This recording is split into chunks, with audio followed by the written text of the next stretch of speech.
ابراہیم علیہ السلام کا خواب۔ پدر بولا کہ بیٹا آج میں نے خواب دیکھا ہے، کتاب زندگی کا ایک نرالا باب دیکھا ہے۔ یہ دیکھا ہے کہ میں خدا آپ تجھ کو ذبح کرتا ہوں، خدا کے نام سے تیرے لہو میں ہاتھ بھرتا ہوں۔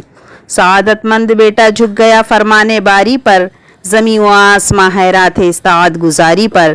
رضا جوئی کی یہ صورت نظر آئی نہ تھی اب تک، یہ جرت پیش تر انسان دکھلائی نہ تھی اب تک۔ عجب بشاش تھے دونوں رضائے رب عزت پر، تامل یا تذبذب کچھ نہ تھا دونوں کی صورت پر۔ کہا فرزند نے اے باپ اسماعیل صابر ہے، خدا کے حکم پر بندہ پہ تعمیل حاضر ہے، مگر آنکھوں پر اپنی آپ پٹی باندھ لیجیے گا، میرے ہاتھوں میں اور پیروں میں رسی باندھ دیجیے گا۔ مبادا آپ کو صورت پہ میری رحم آ جائے، مبادا میں تڑپ کر چھوٹ جاؤں ہاتھ تھرائے۔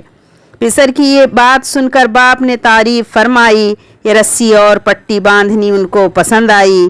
ہوئے اب ہر طرح تیار دونوں باپ اور بیٹا، چھری اس نے سنبھالی تو یہ جھٹ قدموں پہ آ لیٹا، پچھاڑا اور گھٹنا سینے معصوم پر رکھا، چھری پتھر پہ رگڑی ہاتھ کو حلقوم پر رکھا، زمیں سہمی پڑی تھی آسماں ساکن تھا بیچارہ، اس سے پیشتر دیکھا تھا یہ حیرت کا نظارہ۔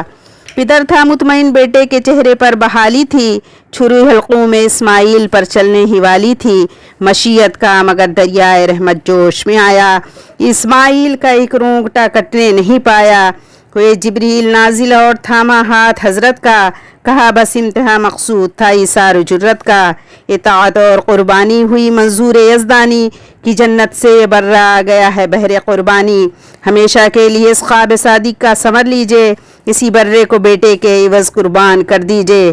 غرض دمبا ہوا قربان اسماعیل کے صدقے، ہوئی یہ سنت اسی مال کی تکمیل کے صدقے۔ خطاب اس دن سے اسماعیل نے پایا ذبیح اللہ، خدا نے آپ ان کے حق میں فرمایا ذبیح اللہ۔